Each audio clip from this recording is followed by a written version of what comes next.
기도하시겠습니다. 하나님 아버지, 이 질고 많은 세상에서 저희를 건져주시고 하나님의 얼굴을 바라는 주의 백성으로 저희를 삼아주시니 참으로 감사드립니다. 이 시간 하나님 안에서 누리는 은혜와 평강이 저희를 주장할 수 있도록 함께하여 주시옵소서. 주 예수 그리스도의 이름으로 기도하옵나이다. 아멘. 찬송가 90장 찬양하겠습니다. 찬송가 90장입니다.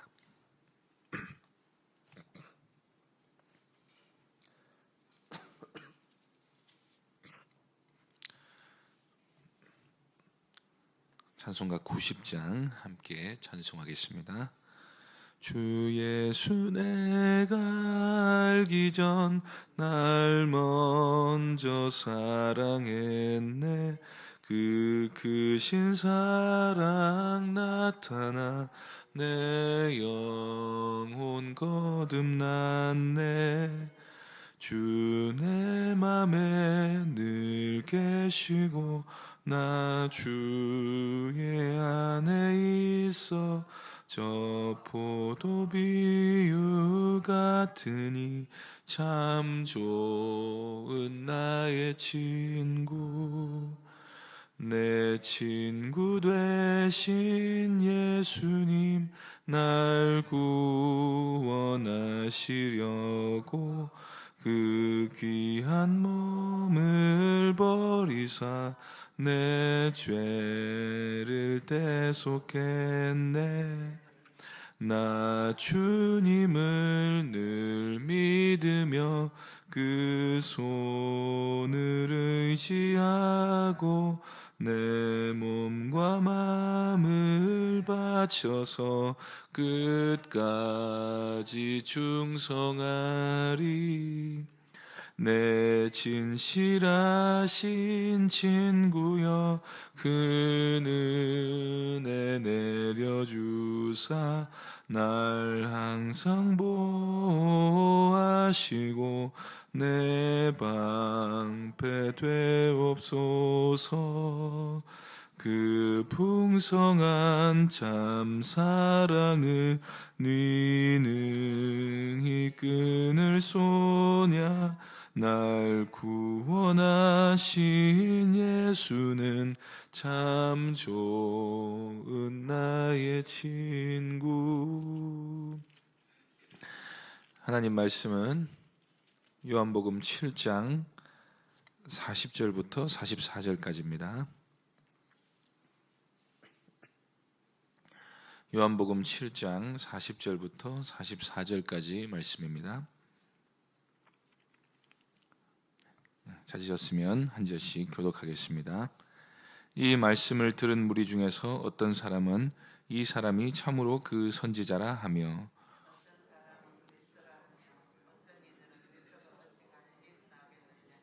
성경에 이르기를 그리스도는 다윗의 씨로 또 다윗이 살던 마을 베들레헴에서 나오리라 하지 아니하였느냐 하며. 함께 읽겠습니다. 그 중에는 그를 잡고자 하는 자들도 있으나 손을 대는 자가 없었더라. 아멘. 이 시간 예수로 말미암아 쟁론이 되니라는 제목으로 하나님 말씀 전하겠습니다. 어떤 한 굶주린 사람이 있습니다. 우리는 그 사람이 무엇을 원하는지 잘 알 수가 있습니다. 그런데 이 사람이 상식에 어긋나는 행동을 합니다. 이 사람은 배를 채우기를 원합니다. 그래서 요리를 하기 위해 요리를 하는 법을 공부합니다. 그런데 요리하는 법을 열심히 익히기만 할 뿐 정작 요리를 하지는 않습니다. 그래서 계속해서 배가 고프지만 이 사람은 여전히 내 줄인 배를 채우기 위해서는 요리하는 법을 더 많이 알아야 한다고 생각을 합니다.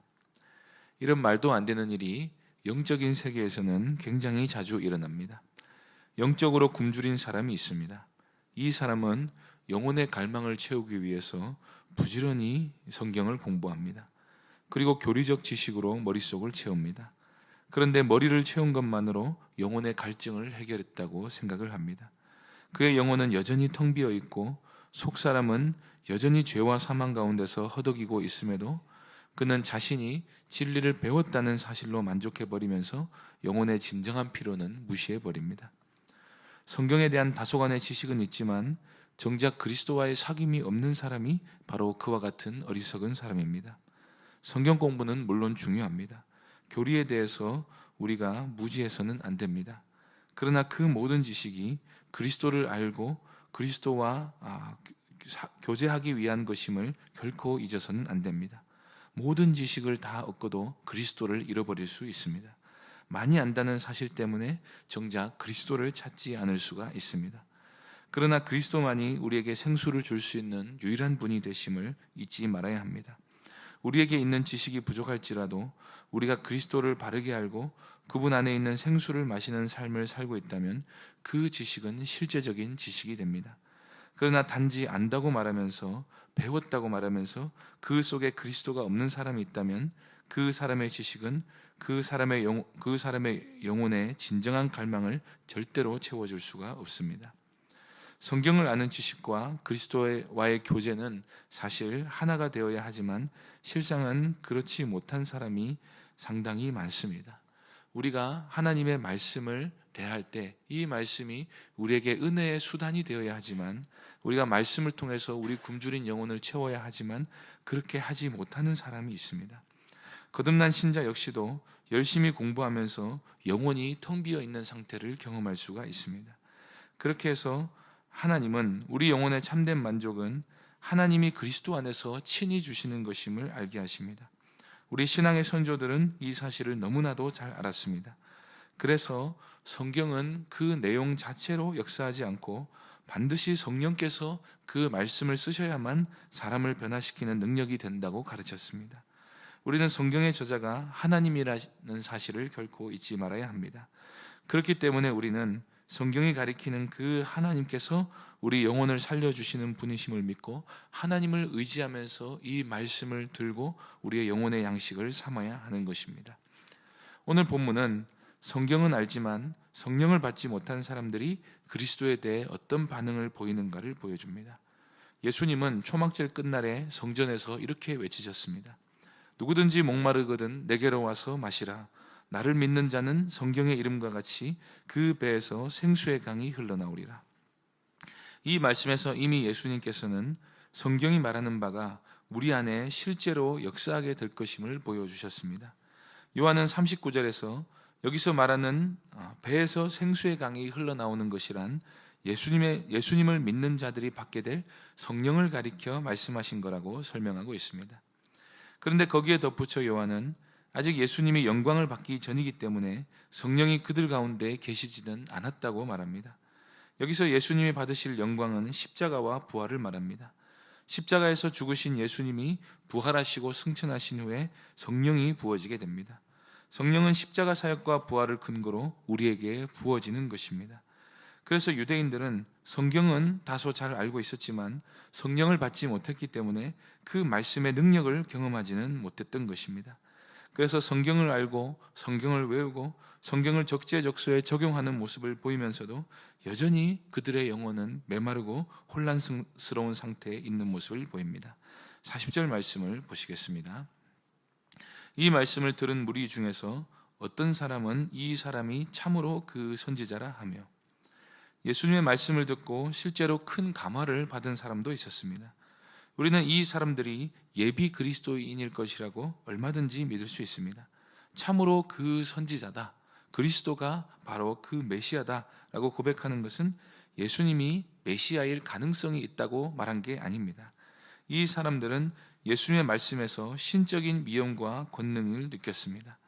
설교는 단순히 정보만 전달하는 게 아니라 인격도 함께 전달되는 것입니다. 그래서 어떤 사람의 말은 단순한 언어 이상의 힘이 있습니다. 그래서 설교는 현장에서 듣는 게 매우 중요합니다. 우리가 글자로 된 성경을 읽으면 논리적으로 분석하려고 들기 쉽습니다. 그래서 어떤 설교는 위대한 설교라고 하긴 하는데 설교집으로 읽어보면 별로 대단하다는 인상을 받지 못할 수 있습니다. 그러나 그것은 내용만으로 설교를 평가한 것입니다. 예수님의 설교를 들은 사람은 예수님의 말씀에 있는 권능을 느꼈습니다. 마태복음에서 예수님이 산상수훈을 설교하시고 나자 사람들이 어떤 반응을 보였습니까? 무리들은 예수님의 가르치심에 놀랐습니다. 왜냐하면 그 말씀에서 서기관과 바리새인들에게서 보지 못했던 권위를 느꼈기 때문입니다. 그러나 우리는 아직 말씀을 듣고 감화를 받은 단계가 회심한 단계일 거라고 간주해서는 안 됩니다. 왜냐하면 요한이 말한 것처럼 이렇게 예수님께 대해 바른 신앙 고백에 근접한 사람들에게도 여전히 성령을 받는 일이 남아있기 때문입니다. 참으로 우리가 그리스도 안에서 생수를 마시게 되는 것은 우리가 거듭나 성령께서 우리 안에 영원토록 내주하시는 사건이 일어나야 하는 일인 것입니다. 그것은 그리스도의 주되심과 십자가에서의 죄 용서와 죄 씻음과 칭의와 부활이 믿어져야 하는 일입니다. 그러므로 우리는 그리스도에 대한 신앙 고백이 단순히 진리에 대한 바른 감각과 감화와 입술의 신앙 고백에만 의존하지 말고 그리스도 안에서만 누리는 은혜와 평강이 우리를 지배하는 것을 경험하는 데까지 나가야 하는 것입니다. 그래도 예수님을 메시아로 인정하게 된 것은 예수님이 하신 말씀 사역의 귀한 열매라고 할 수 있습니다. 그런데 어떤 무리들은 예수님이 그리스도인 것을 부인하면서 그 이유를 성경에서 찾는 모습을 보입니다. 41절, 42절을 보시겠습니다. 어떤 사람은 그리스도라 하며 어떤 이들은 그리스도가 어찌 갈릴리에서 나오겠느냐.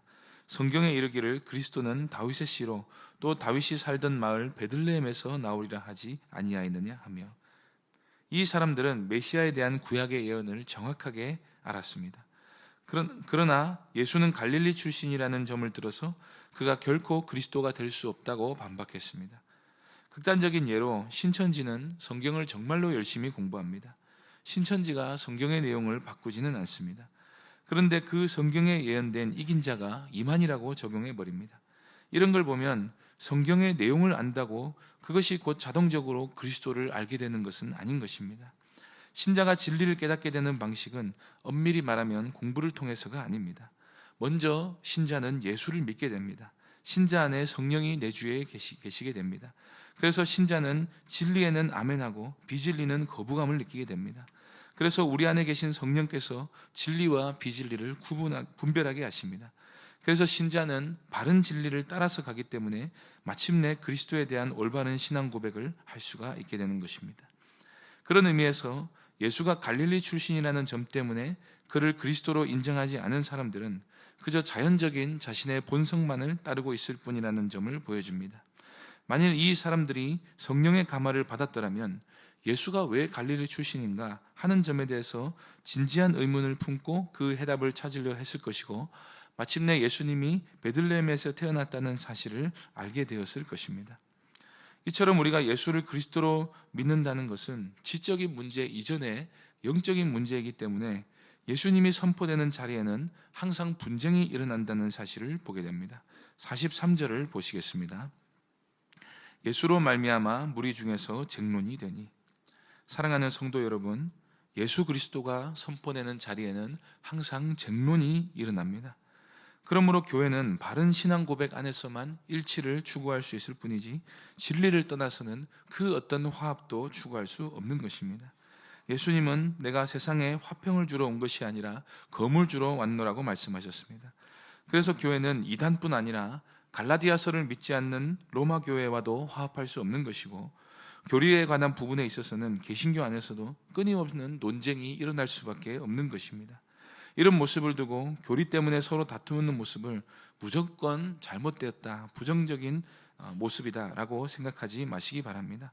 어떤 사람은 그리스도에 관한 성경의 진리가 너무나도 내 안에 분명하기 때문에 그에 관해서 결코 타협할 수가 없는 것입니다. 또 어떤 사람은 그리스도에 관한 정통 개신교의 진리가 너무 경직되어 있다고 생각하면서 그리스도에 대해서 신화적인 요소를 벗겨내고 단지 존경할 만한 한 위인으로 만들어 버리려고 하는 것입니다. 그러므로 그리스도를 만나지 못한 사람들이 아무리 성경을 알고 있다 할지라도 거기에는 반드시 논쟁이 일어날 수밖에 없습니다. 그 논쟁 중에서 유일하게 바른 말을 할 수 있는 사람은 성령을 받아 그리스도를 주님으로 고백하고 성경에 계시된 그대로 예수를 믿는 사람들 뿐이라는 사실을 기억하시기 바랍니다. 그리고 사람들이 예수에 대해 갑론을박을 벌이고 있는데, 그럼에도 불구하고 주님은 사람들의 손에 닿지 않는 곳에 계시다는 사실도 우리는 역시 기억해야 합니다. 44절을 보시겠습니다. 그 중에서 그를 잡고자 하는 자들도 있으나 손을 대는 자가 없었더라. 이 중에서 예수님을 잡고자 하는 사람은 분명히 예수님께 대해 가장 적대적인 사람이었을 것입니다. 그러나 그들의 계획은 실현되지 못했습니다. 예수님께 대해 적대적인 세상 사람들이 예수님에 대해 아무리 비방해도 그들은 결코 기독교를 없애거나 교회를 없애거나 할 수 없습니다. 사람들이 아무리 많은 과학 지식을 가지고 성경을 뒤엎으면서 예수님을 보좌에서 끌어내리려고 해도 그것은 결국 아무런 힘도 발휘하지 못할 것입니다. 예수님은 하늘 보좌 우편에서 그 모든 인간들의 시도를 비웃으시면서 하나님 나라의 영원한 계획을 이루어 가실 것입니다. 우리가 이 사실을 믿음으로 사람이 마음으로 무슨 계획을 하든지 간에 오직 주님의 뜻만이 이루어질 것임을 믿어야 합니다. 살아계신 주 예수 그리스도를 믿으시기 바랍니다. 그러므로 그분과 살아있는 교제를 하시기를 바랍니다. 성령의 내주하심에 민감하게 반응하여 성령을 근심하게 하지 말고 성령으로 충만하게 되기를 애쓰시기 바랍니다. 그리고 예수 그리스도로부터 우리 영혼의 갈증을 날마다 해결하며 은혜와 평강과 기쁨으로 충만한 신앙생활을 하시기를 바랍니다. 그러면 우리는 하나님이 주신 이 귀한 말씀으로 인해 넘어지는 자가 아니라 그 말씀으로 인해 그리스도께 이르도록 자라는 사람이 될 수가 있습니다. 그래서 날마다 말씀과 기도로 그리스도와 교제할 때 그 안에서 충만한 사귐을 누리며 살아가는 진짜 신앙생활을 하며 살아가시는 귀한 성도님들 되시기를 바랍니다. 기도하겠습니다. 하나님 아버지, 우리 안에 성령을 주심으로 이 귀한 진리의 말씀이 우리 안에서 실제적인 지식과 우리 영혼의 참된 양식이 되게 하여 주시니 참으로 감사드립니다. 성경을 손에 들고 굶주린 사람이 되지 않게 하여 주시고 성령께서 우리 안에서 이 말씀을 쓰셔서 우리로 하여금 이 말씀을 통해 이 말씀이 은혜의 수단이 되어서 주께로부터 은혜와 평강을 풍성히 받아 누리는 참된 신앙생활을 하며 살아갈 수 있도록 은혜 베풀어 주시옵소서. 주 예수 그리스도의 이름으로 기도하옵나이다. 아멘. 하늘에 계신 우리 아버지여, 이름이 거룩히 여김을 받으시오며 나라의 임하옵시며 뜻이 하늘에서 이룬 것 같이 땅에서도 이루어지이다. 오늘날 우리에게 일용할 양식을 주옵시고 우리가 우리에게 죄 지은 자를 사하여 준 것 같이 우리 죄를 사하여 주옵시고 우리를 시험에 들게 하지 마옵시고 다만 악에서 구하옵소서. 때에 나라와 권세와 영광이 아버지께 영원히 있사옵나이다. 아멘. 이 시간 말씀을 기억하며 기도해 주시고 주일학교 겨울 사역 때 은혜 부어 주시기를, 또 병중의 성도들 위해서 기도하시고 개인적으로 기도하시기 바랍니다.